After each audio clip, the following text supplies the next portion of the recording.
Assalamualaikum warahmatullahi wabarakatuh. Muhammad Isman di sini. Kali ini kita berjumpa dalam video pembelajaran yang berupa serial dan masih akan membahas tentang permasalahan belajar secara online khususnya untuk orang dewasa. Sahabat sekalian, wabah COVID-19 hingga saat ini belum selesai.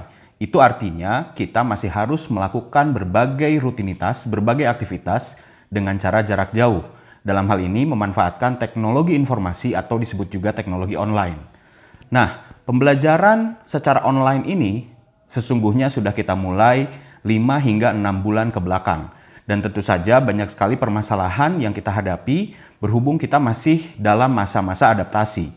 Nah, sahabat-sahabat sekalian, saya akan berbagi tips, baik itu bagaimana caranya untuk mengajar secara online ataupun tips untuk mengikuti pembelajaran secara online.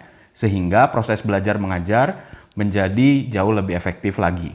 Nah, di episode perdana atau di episode pertama kali ini, kita akan membahas tips bagaimana cara belajar secara online.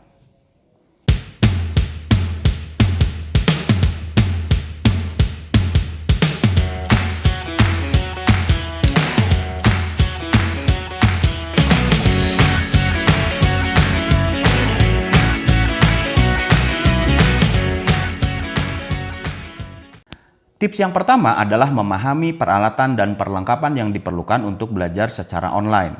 Belajar online itu aktivitasnya banyak. Ada menyimak video, ada berdiskusi, ada membaca, ada mengerjakan soal, dan sebagainya. Berbagai macam aktivitas itu perlu ditunjang oleh media dan peralatan yang berbeda-beda. Ada kalanya kita hanya memerlukan handphone atau smartphone saja, tapi kita juga bisa jadi memerlukan laptop. Mungkin kita tidak akan memerlukan webcam di suatu waktu. Di kesempatan yang lain kita perlu webcam dan juga perlu mikrofon eksternal. Nah, oleh karena itu penting untuk memahami apa saja peralatan dan perlengkapan yang diperlukan untuk mengikuti belajar secara online. Yang pertama adalah laptop. Kita akan gunakan laptop bila aktivitas belajar online itu bersifat interaktif, misalnya ada latihan-latihan, diskusi, dan sebagainya. Lalu kita juga akan menggunakan handphone apabila pembelajarannya hanya menggunakan video saja. Dan tentu saja supaya nyaman kita siapkan dudukannya.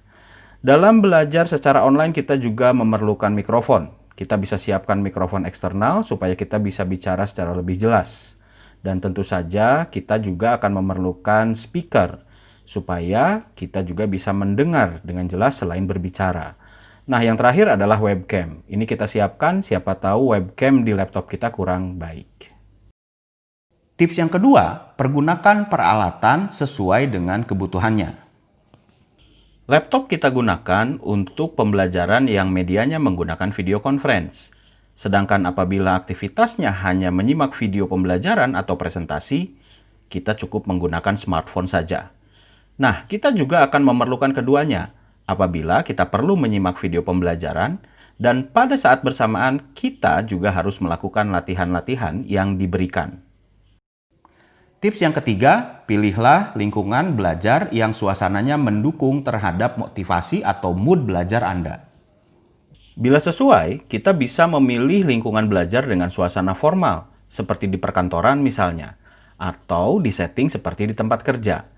Tapi, jika tidak suka atau tidak cocok, maka jangan dipaksakan, karena bagaimanapun itu akan berpengaruh terhadap motivasi belajar Anda. Suasana belajar yang tidak terlalu formal bisa menjadi alternatif lainnya. Nah, bila hal tersebut bisa meningkatkan semangat belajar Anda, maka pilihlah. Dan yang keempat atau yang terakhir adalah persiapkan diri sebaik mungkin untuk mengikuti proses belajar online.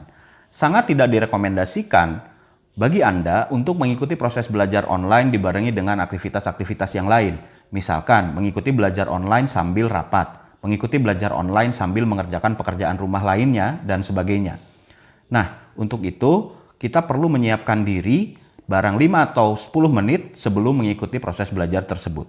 Bila kita selesai mengerjakan atau selesai dari aktivitas kantor, hendak mengikuti belajar online, kita bisa beristirahat dulu sebentar. Minimalnya kita bisa cuci muka. Atau misalnya kita akan mengikuti proses belajar online itu di rumah. Minimalnya kita bisa istirahat, bisa mandi dulu, badan jadi segar, makan dulu, semuanya well prepared, dan baru kita bisa mengikuti belajar secara online.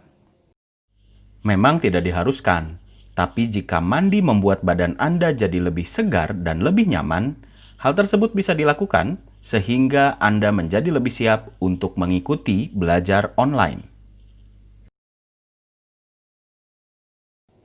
Nah, sahabat sekalian, itu saja tips dari saya mengenai belajar secara online atau mengikuti kegiatan belajar secara online.